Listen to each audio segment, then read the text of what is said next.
Are you living your life based on deficiency motivation? Constantly trying to fix what you think is wrong with you? Or are you operating from a place of growth and wholeness? In this transformative session, the legendary Dr. Wayne Dyer explores the concept of becoming a no-limit person. He challenges the idea that we are defined by our past choices or current circumstances. Instead, he argues that our fulfillment is entirely dependent on our attitude and how we choose to think.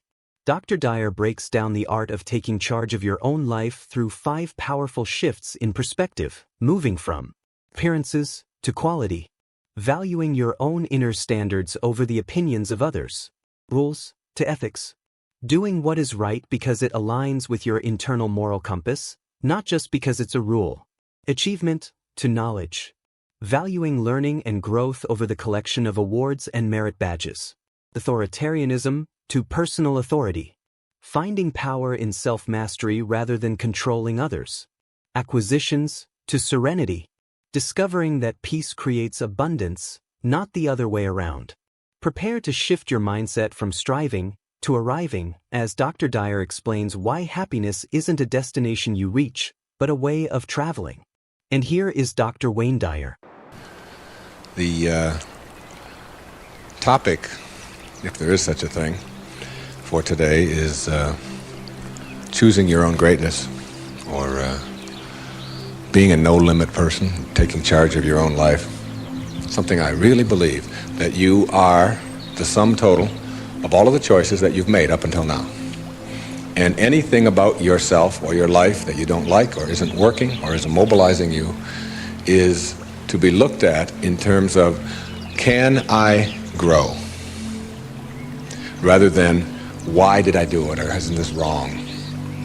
See, the 2 ways to motivate yourself are deficiency motivation, which says, where I am I don't like. I don't like what I've done. I don't like the fact that I can't do this well or I can't do that well. So I will list these things in my own repertoire, and then I will be constantly trying to repair those deficiencies, always assuming that I'm deficient, that there's something wrong with me, and I'm trying to fix it. And when you do that, you spend your whole life doing that. And you never arrive, because your life becomes a series of trying to get someplace else. And it is, if you follow that, if you live that, if you behave that, then what happens to you is you become a person who will always suffer from this disease called more. You always have to have more, because whenever you are getting where you want to go, let's say you want $100,000 in the bank, and you work, and you struggle, and you deny yourself, and you do all of those things, and you finally you get there, and here you are, you got $100,000 in the bank. All of this stuff over here is, of course, your life, and that is all you know. That's what you know how to, that's how you are. That is your being, that is your way of being. So that when you do get here, what you will do is say, this is not enough. A no-limit person is never operating from deficiency or from lack in their life. They're never saying, I don't have enough.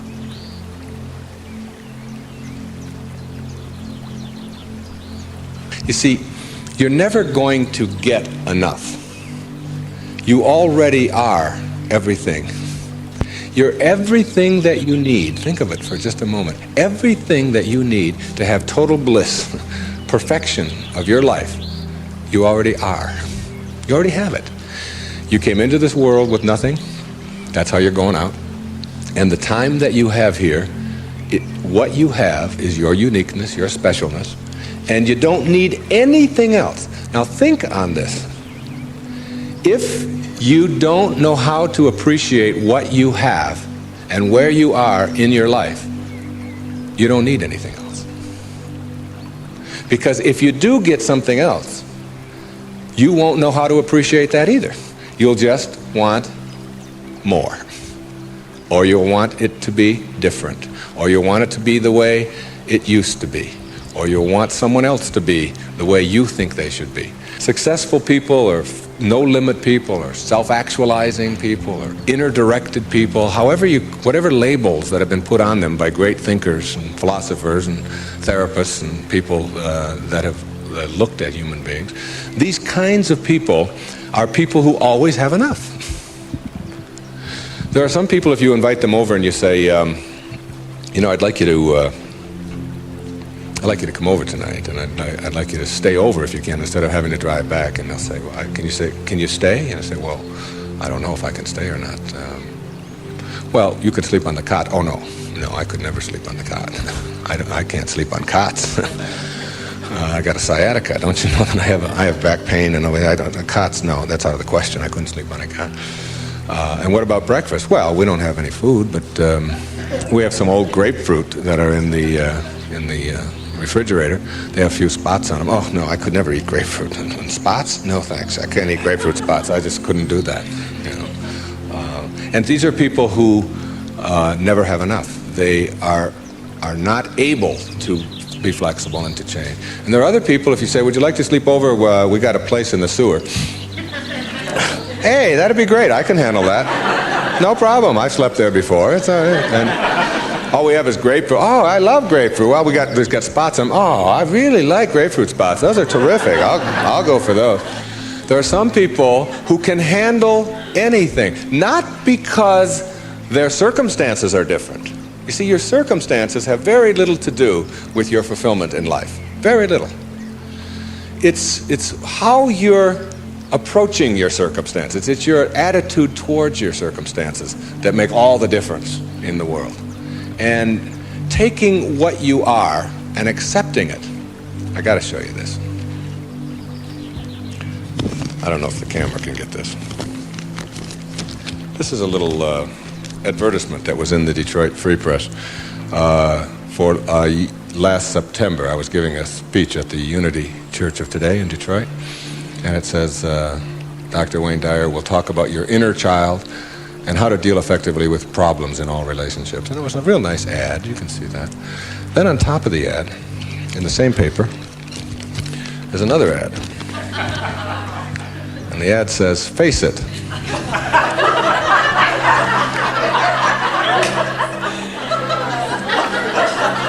Right on top of my ad, there's no hiding from hair loss. And they got a picture of a guy with a box over his head.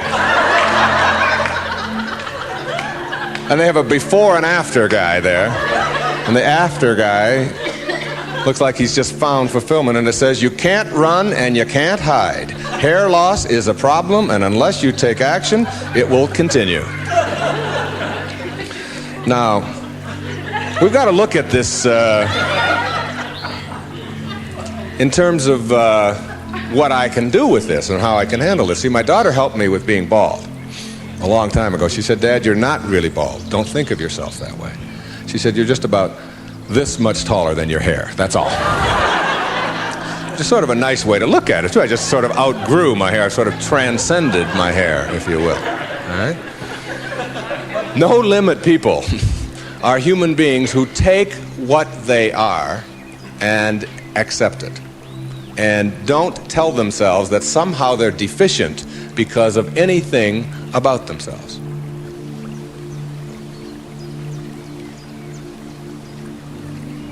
This is a very crucial concept for me and for virtually all of us. It's this idea of taking your life in your own hands and being the kind of person that you choose to be, and understanding that everything that comes your way is an opportunity, is a blessing. And it wasn't until I learned how to celebrate virtually everything that came my way that I was able to transcend it. You see, everything that was given to us by God, whatever that is perfect. No one can deny the mountains are perfect, and the rivers are perfect, and the birds are perfect, and the hippopotamuses are perfect, and so on. This is just what was given to us. Everything else that you have on our planet, that we have on our planet, comes about as a result of thinking. Thought makes it so. All right? This microphone comes about as a result of thinking. Somebody imagines it. Somebody then tells somebody else about it, and it creates it. The dress that you're wearing, this shirt that I'm wearing, the shoes that you have, the stage, these cameras. Everything that you see that wasn't given to us was created by man as a result of the way that we think, So what gets inside of us as a cell comes about as a result of the way that we choose to think in our lives. Very important principle to understand, because once you get a hold of thinking, and that it creates everything that you have in your life, you can change and make it as absolutely perfect as you want it to be, because thought makes it so. Creative visualization is what we're talking about here. The imagery, or the image that you have of anything in your life, is really like mental behavior. It's like going out and practicing. If you go out and practice with a basketball, shooting free throws over and over again, that's physical practice. Imagery is mental practice. It's mental behavior. When you have an image that you can succeed at something, when you have an image that you can do it rather than that you can't do it, when you get into your car and you have an image that you're going to find a parking place rather than that there'll be no place to park, so you're not looking for no place to park, you will start acting on the image that you have, very much like you will start acting on the practice that you have when you're shooting baskets or when you're hitting a forehand or working on your soup or anything else that you're doing. Bucky Fuller, who I served with on the Hunger Project Advisory Council for 9 years, who died not too long ago, said that 99% of who you are, you can't touch, you can't see, you can't smell. 99% of you is untouchable, unsmellable, invisible. It is what Ken Kais has called your conscious awareness. It's what looks out behind those eyeballs. What is that? It isn't cells. It's some kind of conscious awareness that you are. And make no mistake about it, you've occupied a whole lot of bodies already. Now, this is not reincarnation talk. Although, I don't know about this reincarnation. People ask me if I believe in it. I said, well, I taught in a junior high school in the inner city of Detroit for 4 years. And I saw those dead bodies come to life every day at 3 o'clock. So I believe in reincarnation, all right? Now, if 99% of who you are, you can't touch and you can't feel and you can't smell, then what is it? Who is it? Where are you? What is this thing called your essence or who you are? And where does it go? Now think of this. You were in a body. I have a little baby girl who's 11 months old. And we were all in a body that size. Well, it's only a body about this big. Got fingers only this long. You know? Got tiny, tiny little parts all over the place. I mean, she's only this tall. Now, is that her? Is that her essence? Because I have other children who are much older, and I am much older than that. And I can remember being 3 and being in a different body. Still me, still my essence there, different body, totally different. Doesn't even look anything like when I was 11 months old. And then I was 13 and had a funny body at 13.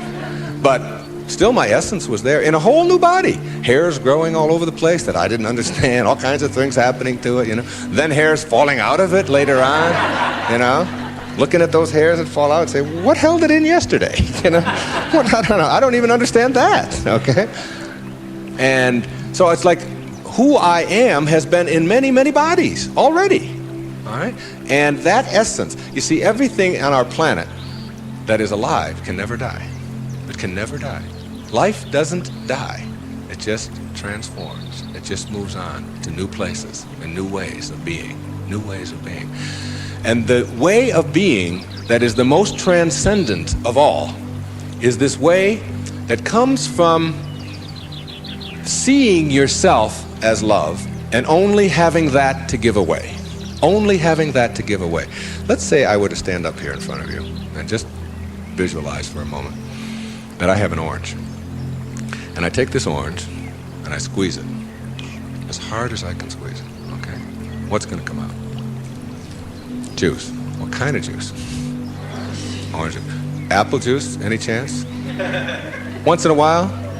Come on, now and then. A little mango juice come out of an orange once in a while? No mistakes, right? Never, no matter what. Next question. Everybody passes. These are easy, okay? Why? When you squeeze an orange, as hard as you can squeeze it, does orange juice come out? Because that's, not because it's an orange, because that's what's inside, isn't it? On our planet, when you squeeze something, what comes out of it is what's inside. Not too difficult, all right? Does it matter if your mother squeezes the orange?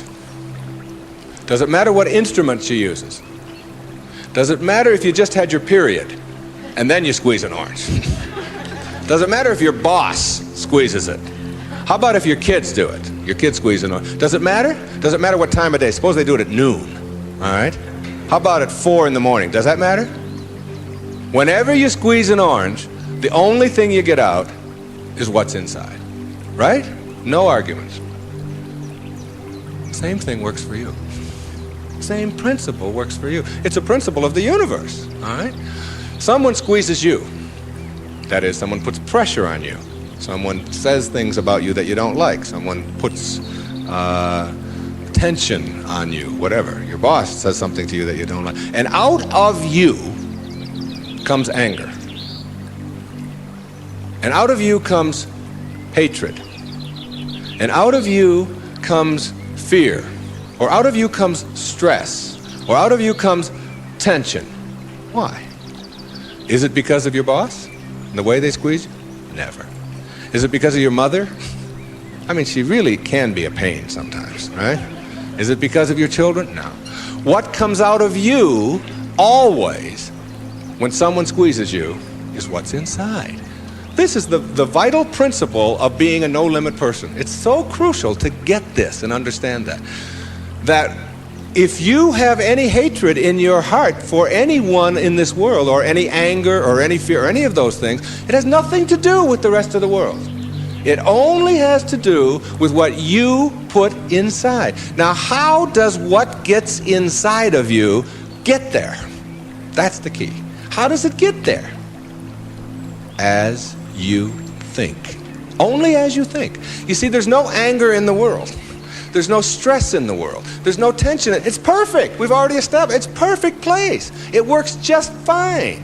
It's all flowing the way it's supposed to flow. The evidence for it is. That's all the evidence you need. Just look around you. Everything out there is a miracle. Everything, including you. There are no mistakes. It's all perfect. And everything that happens to you in your life, whether it's a trauma, whether it's a disease, whether it's somebody treating you in a certain way, there's a lesson in all of it. No limit people understand the lesson in life, and therefore celebrate the lessons.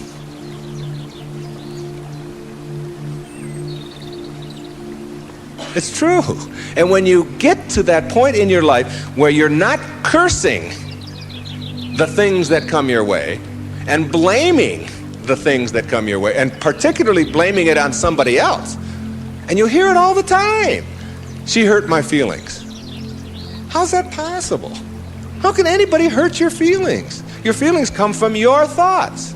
No one can hurt your feelings without your consent. No one can make a fool of you without your consent. No one can embarrass you without your consent. These are choices that you have that come from the way that you think. Someone calls you a name. Hey, stupid. And you turn around. I didn't even tell anybody I was coming. How did they know that, all right? And then you blame the person who called you a name, instead of saying, that's just their opinion. That's just where they are. That's where they are on the path. And it's okay. All of you are in relationships, right? Everybody has a relationship of some kind or another. In your relationship, you have any problems? Any of you have a relationship and you don't have any problems? I'd like you to take this microphone. I want to sit down and listen to you. Everybody in a relationship has problems, don't they? Right? Now, when you say, I'm in a relationship, I got problems. Therefore, there's something wrong. Something's really wrong, right?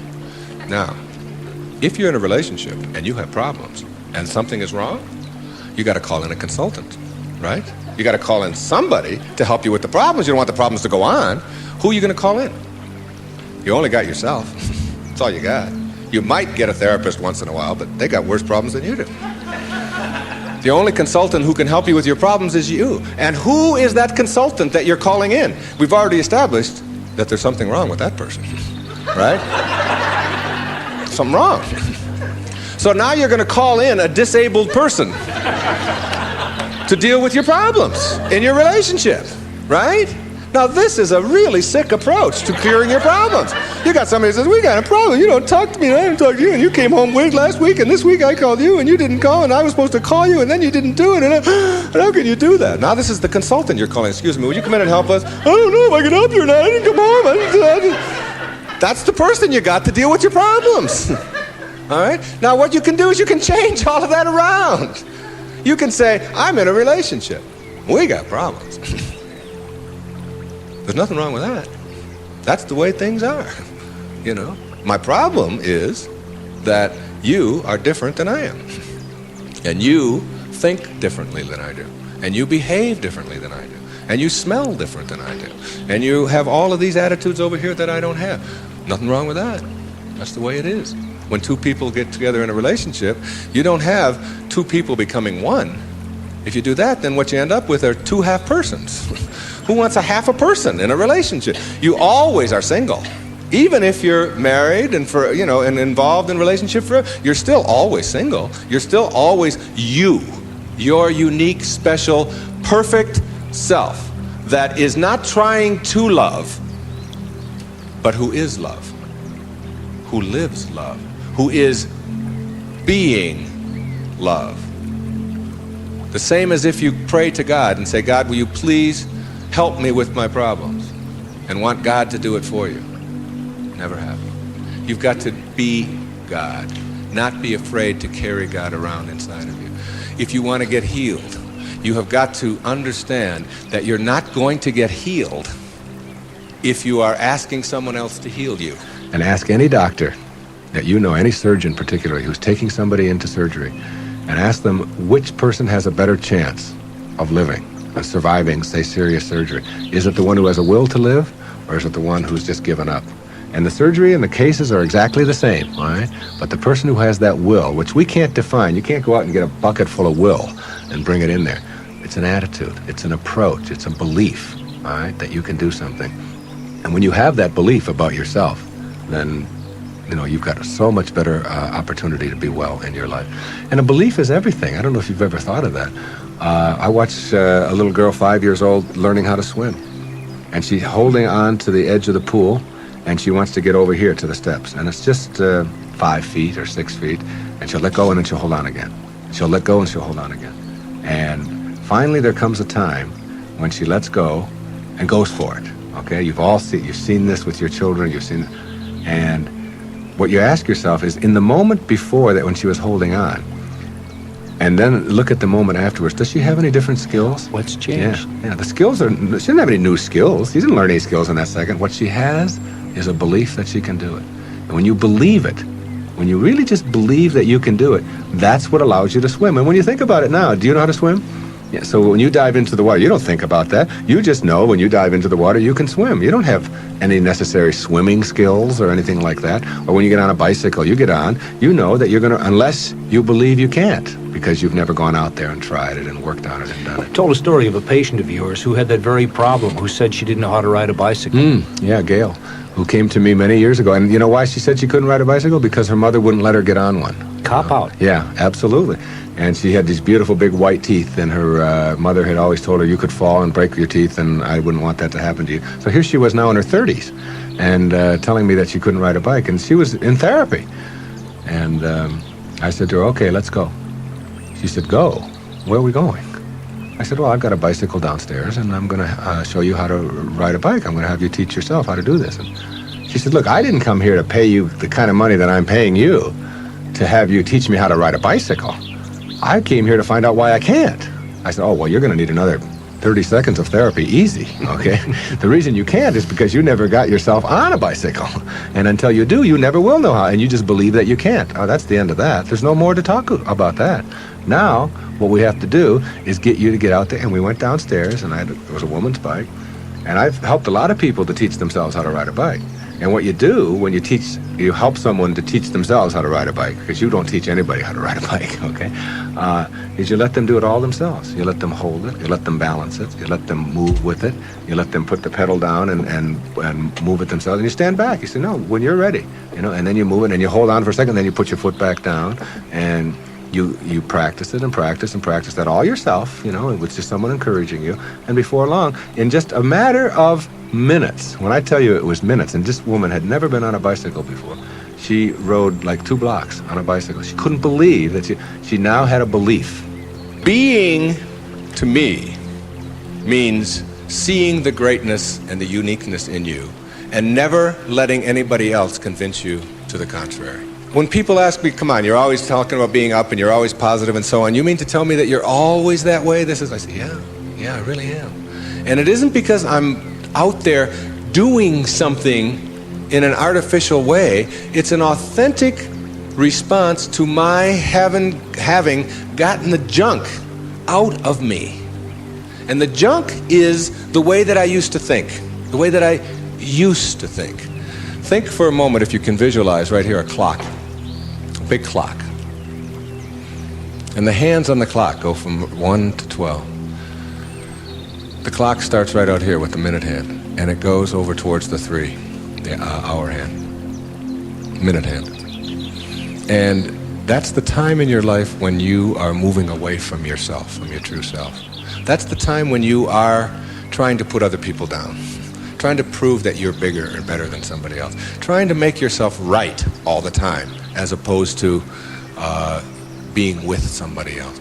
It's like you're moving away, and a lot of people spend a lot of time moving away from their true self, because your true self is this little child, is this beautiful little child inside of you that has only love and acceptance for everything in the world, and no dis-ease, no absence of ease.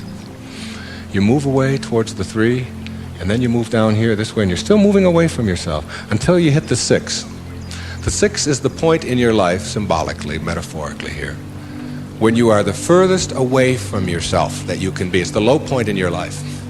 It's the point where many people break down, or many people break down their relationships, or they feel full of despair, they feel full of hatred, whatever it may be. And a lot of people die then. A lot of people are put into hospitals then. A lot of people have to really seek out therapy then, and so on. And when you're at that sick.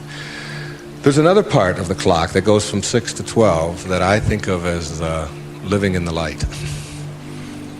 And this is when, and see, this clock hand never can go back. It can't go back. It can only go this way. It only goes this way, as does life. It only goes this way, forward. In this period, this place between 6 and 12, that's when you start coming back to yourself. That's what enlightenment is. That's the pathway to enlightenment. When you send out that stuff that is destroying you, that is killing you in one way or another, and you move yourself back over here, and eventually you get yourself all the way back. This is the light over here. This is the place where you can't go back. You'd be tempted. You might be tempted to steal. You might be tempted to use anger. You might even slip a little bit, and you catch yourself. I can just not too long ago, there was we got a problem with our sprinkler in my home. One of the sprinkler heads is off, and if you've ever seen that happen, you get a gusher going up there. And I've been wanting to get that thing replaced for the longest time. And I'm walking out of the bank, and there's a sprinkler head right there in front of the bank. Now, I practically own this bank, okay? So I'm going to go there every day, and I do a lot of business with this bank. And I'm looking at this sprinkler head, and I think, all I have to do is just unscrew this thing. It wasn't on or anything. They'll replace it tomorrow morning. It's 98 cents or whatever. So I actually get down there, and I look, and I start turning the sprinkler. And then I start thinking, do I want this karma? Do I want to steal? Do I want to take? I know it's only a 99, and if I went into the bank, they'd probably give me one anyway if I asked them. And then I just turned it back, and I said, if I want a sprinkler head, I'll go and buy one for myself. This doesn't belong to me. It was just like a split second of weakness there or whatever it was, but it illustrated to me that I can't go back there. I could never. And there was a time in my life when I could have done that. I can be absolutely frank with that. I could do that. I can't go back there anymore. That's where you start. That's the place to start. Because when you get all of that out, when that's all gone, and I mean gone. And it only comes about as a result of the way that you think. So it's just changing around your approach to life, the way that you think in life. When that starts to go away, what you've become filled up with is what your natural self is, which is this loving, accepting, not fighting the universe, but instead living in it and going with the flow and all of the kinds of cliches that you've heard 1,000 times. That's the metaphor there. And you see, every time you try to go back, you can't do it. You can't do it. And the ingredients that make for a no-limit life are 5, in my opinion. The first is quality rather than appearances. You begin to change your thinking from appearances and how things look and how other people view me, okay? Because every time you find yourself upset in life about anything that anyone else has said, what you're really saying is what you think of me is more important than what I think of me, all right? So you change from appearances to what I call quality thinking. Quality. What is the quality of my life, rather than how does it appear to others? Now, do you tell yourself that because my friends don't like me, that means there's something wrong with me? No, that's what you have to learn. That another person's opinion is just that. It's their opinion, and that's all it is. Every time you are upset, or your children are upset, because of what somebody else says about them, including their peers, what you are really saying in that moment, and this is really important, what you're saying is, what you think of me is more important than what I think of myself. And you must never give anybody that kind of power and control over you, because they will always have it. The funny part about approval, for those of you who really want it, now I'm here to tell you that I like approval. I enjoy it. I find it one of the most exciting things in the world. I like it when people read my books. I love it when people applaud. I like it when people tell me nice things and all. I like approval. I'm the first one to admit it. What I don't do is I don't need approval. There's a big difference between wanting approval and needing approval. When you need approval, it means you become immobilized when you don't get it, from making other people's opinions more important. Now, for those of you who say, yeah, but I want approval and I need it, and if I don't get it, and so on, then understand this. The people who get the most approval in life are the ones who care the least about it. And the ones who get the least approval are the ones who are always going after it. So if you want approval in this paradoxical way that I'm talking about it, stop needing it. Stop concerning yourself about it. Ask yourself, who gets the most approval in life? Think of the person that gets the most approval, and you'll see that that person couldn't care less what other people are thinking. They're so busy being, they don't have time to notice what their neighbors are doing. Thoreau said this, he said, if you advance confidently in the direction of your own dreams and endeavor to live the life which you have imagined, you will meet with a success unexpected in common hours. What that means is that success is not something that you can get in life. Success is an inner process. Success is something that you bring to everything you do in your life. It isn't something you get out of what you do. And when you get that, and you learn how to get the junk out, and advance confidently, doing what makes the most amount of sense to you based on your inner signals and the one issue of morality, which is you never interfere with anybody else's right to do the same. Each person has their own right to advance confidently in the direction of their own dreams. And when you violate that, you're violating the principle of the universe, the essence of the universe, which is cooperation and harmony. Then success will begin to chase you. And it will come into your life and arrive in your life in amounts that you never dreamt of before. That you never dreamt of. Things will start happening to you that you would never imagine before. I'm working on a book right now that's going to be called You'll See It When You Believe It. And when you start believing in some of these principles, you'll start seeing things that you were blind to for so long. When you were back here in the 2 and the 3 and the 4 and the 5, when you were moving away from yourself, as long as you're moving back towards your universal essence, your harmony with yourself, your cooperation with the rest, things will start happening in ways that you never dreamt of. Jung called it synchronicity. And it's a term that we use to explain how unexplainable coincidences sort of happen in our life. And how come these things happen? I'm going to share a couple of those with you before we leave. The quality versus appearance in your life means that you get that inner candle flame working in a way that gives you quality, independent of what other people think of you. Maslow, in defining self-actualizing, no-limit people, said they are independent of the good opinion of other people. Of the good opinion of other people. Independent of it. They're so busy advancing confidently, doing the things that make sense, and bringing success to changing their baby's diaper, and bringing success to weeding their garden, and bringing it to the job. They bring it on the airplane, so that when they run into somebody who is rude to them, a stewardess that is rude, they don't see it as an attack on them. It's just where they are, and they send them love. Help them a little bit, you know? They're kind. When somebody wants to get in on the freeway, and they're one old temptation when they were on the 1 to the 6 side was to say, oh yeah, nobody's getting in front of me, I'm getting there first. It's like, they slow down a little bit. They don't have all that type A stuff of having to beat somebody else and having to defeat somebody. It's a new way of being.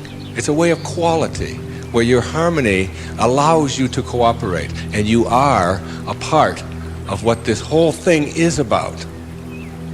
New way of being, quality rather than appearances. Another new way of being, very important. Living your life on ethics rather than rules. Ethics rather than rules. All these rules, all these ways of having to do things, somebody else dictates to them. Do you know that some of the most immoral acts in the world have been perpetrated in the name of the rules? These are the laws. What do you think Nazi Germany was all about? Everybody doing all these horrible things to other people. I'm only doing my job, was the defense we all heard at Nuremberg. I was just doing my job. If it's an immoral rule, it's immoral to obey it. And self-actualizing people, as Maslow tells us, have rules inside of them that they could never obey, never disobey, ever. And they have to do with ethics, how you treat people. How do you think we get to where we are now? You know who Rosa Parks was? The woman in the South, the black woman in the South who said, not today, I'm not going to the back today, no way. I know what the rules are. The rules were all over the place. If you needed a reminder, there were signs every place, colored in the back, white in the front. And she said, no, I'm sitting here. And that made all the difference. Ethics, not rules. When your children start disobeying rules that need to be disobeyed, don't be surprised. When I was in the service, they had a policy on Guam, where I was stationed, which would not allow the Guamanian civilians to shop in the PXs and the Navy exchanges. But they did allow all other civilians to shop in the Navy exchanges and PXs. But if you were Guamanian, that is, if your skin was dark and your eyes were shaped a little different, then you couldn't. A clear, outright violation. I was a serviceman. I was in the Navy. I was a communications cryptographer. They had a newspaper in the Guam Daily News, and it said, an invitation to speak your mind. There was a letter writing contest. And they offered $75 to the first prize winner. $75, this was 1961. That was a fortune to me. That was a month's pay in the Navy at that time, almost. So I entered the contest, and I knew I would win it. I had already written a novel at that time. A whole novel I had written while I was on Guam. I knew it wasn't going to be a contest. I felt sorry for the other people entering it. I knew I was going to win this. Unfortunately, I didn't realize that when you're in the service and you have an opinion and you don't submit it to the chain of command, that you can be court-martialed for that. So the headlines on next week's Guam Daily News were, U.S. sailor assails policy of discrimination. Big, hot stuff, all right? And I was called before a vice admiral, Commander Naval Forces Marianas Islands, and threatened with a court-martial because I had disobeyed the rules, even though the rule was immoral. There are lots of them like that. And when I went in and they threatened me with the court-martial, I told them this was my battle plan.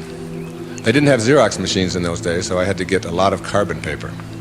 I wrote a letter to President John F. Kennedy, and I wrote a letter to the Secretary of the Navy, and I wrote a letter, my hometown was Detroit, I wrote a letter to the Detroit News and a letter to the Detroit Free Press, telling them what was happening to me as a result of just expressing my opinion about an immoral act that was going on over here on Guam. And I showed the Naval Vice Admiral my letters, right there. I said, I've only sent the one to the President and the Secretary of the Navy. These letters go to the newspapers across the country. There was one there to the New York Times as well, and the Los Angeles Times. It was, and I just spread them out before him. I said, if you court-martial me, or punish me in any way for this, then what's going to happen is the world is going to find out about this policy. And I'm prepared. I'm ready. I can handle it. And I was 20 years old at the time, or 21. Not only did I get a blessing from that, because all things come in blessings for you, I got out 90 days early. And they stamped on my record, PI, because the President took it up and sent it to the Secretary. Must have. And I never heard from him, but PI on your record means political influence. And they don't like anybody with political influence in the military. And as soon as they saw that, they said, this is somebody we probably will be giving a discharge real soon. There was no court-martial, and in September of 1962, a brand new policy was initiated on Guam, which allowed any civilian to shop in the Navy exchanges. And it came about as a result of someone saying, these rules are immoral, and therefore it's immoral to obey them.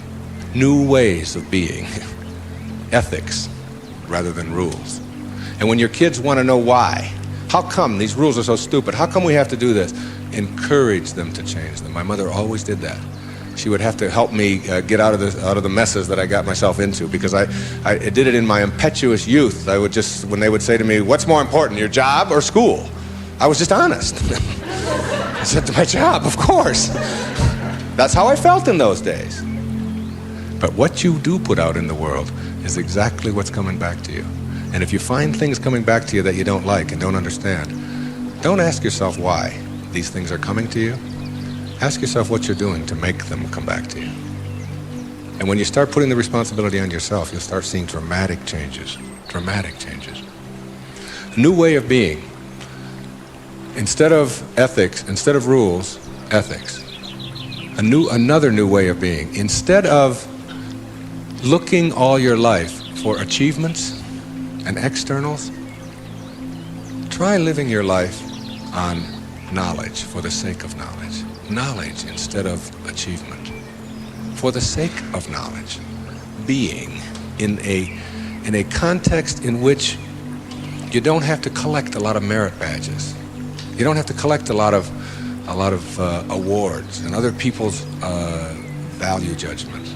That you go to school or you go out into the world or you read or whatever it is you do because it makes sense to you, not because of what somebody else is going to put on a transcript or where you're going to appear in a class list. We need to help our children to understand and value the importance of knowledge for the sake of knowledge and doing things that make sense rather than taking the easy way. Knowledge rather than always trying to achieve. We're in an achievement-oriented society, which tells us that we evaluate and judge a human being based upon how many achievements he has.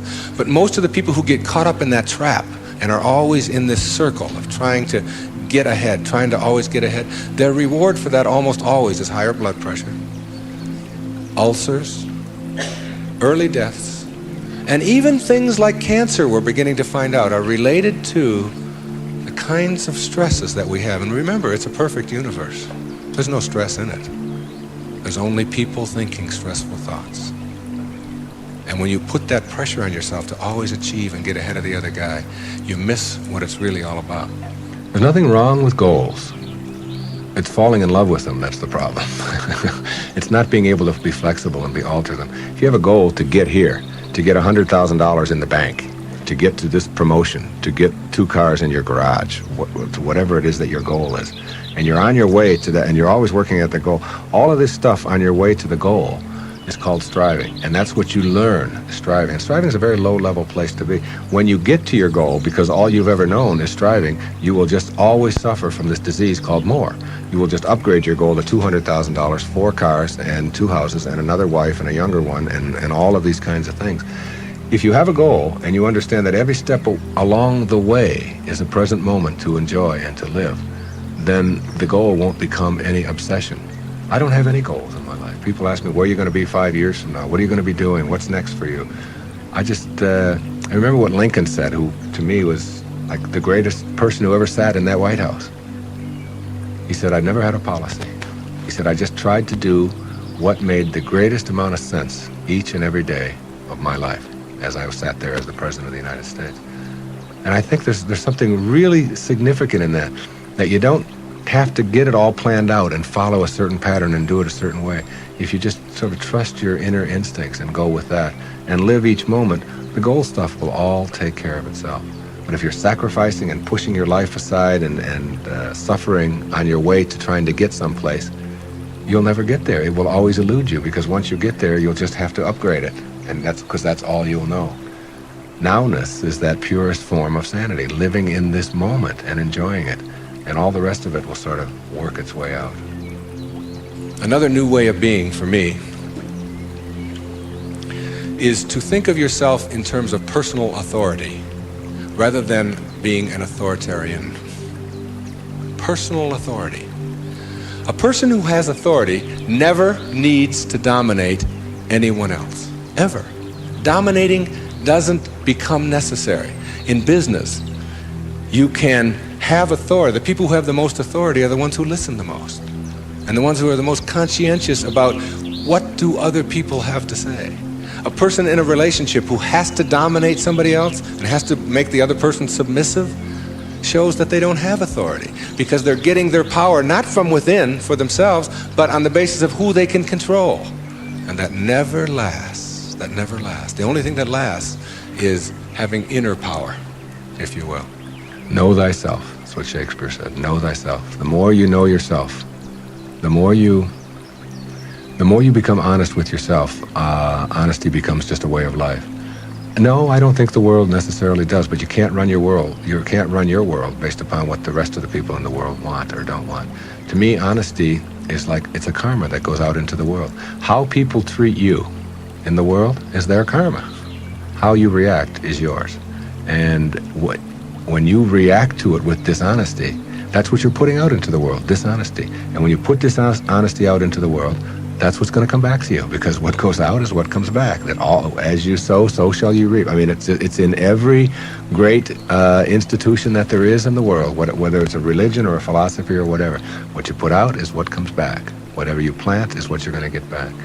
And the more that you put out honesty, just because it's what you are, because you are being honesty, you're not trying to be honest, you're just being honesty, then that's what will come back to you on a regular basis. And when it doesn't, you'll just see that as another test for you to pass. And finally, a fifth way of being that is new, for me, it has become a way of life. It's called serenity instead of acquisitions. The more you try to acquire, the more you try to get, the more you try to collect in your life and evaluate yourself on the basis of that, the less serenity you're going to have. More is less. It's almost a secret of the universe.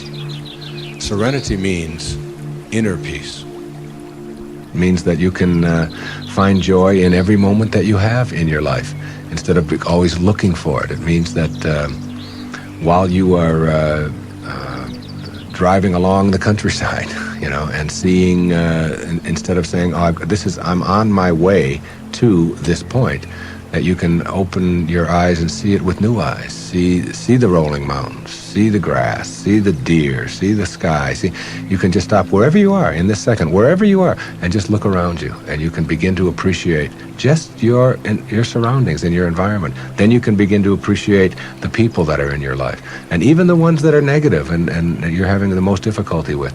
You can practice a new way of being with them, which is sending them love, sending them flowers, send them books, send them a tape, send them something, and just see what kind of reaction that you get. Super emotional health is just an attitude. An attitude is everything. I want to summarize these new ways of being and give you the most important ingredient on the path as we leave. I said that it's quality in your life to be focusing on rather than appearances, and it's ethics rather than rules, and it's knowledge rather than achievement all the time, and it's being personally an authority on yourself rather than authoritarian and trying to be dominating someone else or to be dominated, and serenity, which is the name of my little girl, my youngest daughter, Serena, rather than acquisitions and accumulations and trying to prove yourself that way. And when you get that serenity, which comes from the way that you think always, then you will replace all of the other junk that keeps you back here between 6 and 1 on that clock. And once you pass it, once you get past it, you'll never, ever be able to go back. Because the light, living in the light, is a way of being that if you're not there, you don't get it yet. But once you see it, and once it begins to take over your life, you can never go back. That is your purpose. Your purpose isn't to try to be loving. Your purpose is to be love, and only have that to give away. Well, but there's one other ingredient, and it's really crucial.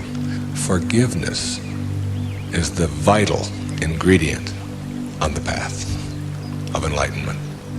And if you don't know how to do it, then practice sending out love. Take the person or the people that you're having conflict with, any place in your life, send them something. You don't have to even do it physically. Just send them something that comes from inside. And what's inside is how you choose to think. And if you can make that love and do that, and that is to me the test. Not whether you can love someone when they smell good, when they do everything that you're supposed to, but whether you can love someone who has sent you hate or anguish in your life and send it back. You don't have to forget. You don't have to go back. But you got to get it out of you, because it is blocking you and holding you back. And when I said you'll see it when you believe it, all my life I had wanted to write fiction, a parable. 3-4 years ago, I decided to go off to Hawaii, to Maui, to Kaanapali Beach, and to write.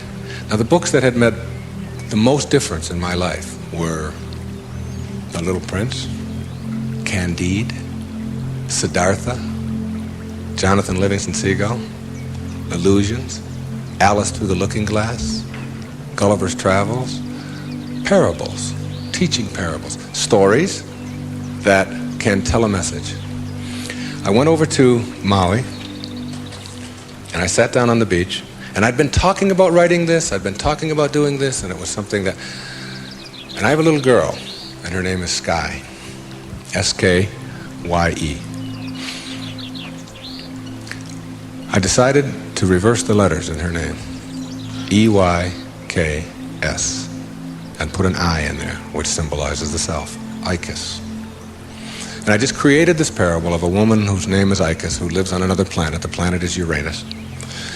And it's a duplicate mirror image of Earth, only Icus can only see things as they are, not as we would like them to be. And therefore people are neurotic on Uranus because they have to be. She gives the anxiety attack report, if you will, because anxiety really does attack over there, and tells about anxiety coming in on the weekends and so on. Well, my visitor in my parable goes to Uranus, meets Icus. She cannot understand, as he describes Earth, why people would be neurotic by choice on Earth.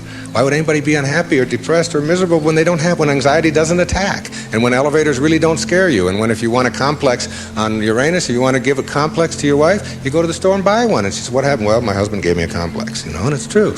Whereas on Earth, if you have a complex, it's because you've chosen to have one. She can't figure it out, okay? So she comes here, observes our people, and begins to see the secrets of the universe and gives us these secrets, talks to the top leaders in our field. And that was my parable, and I wrote it. She gives all of these wonderful secrets, some of which I've been talking about here today. But what I want to tell you is that my wife gave me a license plate, and the license plate says ICUS. Okay, it's a vanity plate. And I was pumping gas on Federal Highway in Fort Lauderdale, Florida. And a little man from Greece came up to me, and he said, "What means this Ephies?" Which is how you say that in Greek. And I said, "Well, that's just a word. It's my daughter's name spelled backwards. It's a parable that I wrote." He said, "No." He said, "In Greek, that's a word." I said, "What could that word be?" He said, "It means best wishes for all." You'll see it when you believe it. The great big erroneous zone, the cosmic erroneous zone. If you get this one, you'll have it and understand it all. There is no way to happiness. Happiness is the way. God bless you.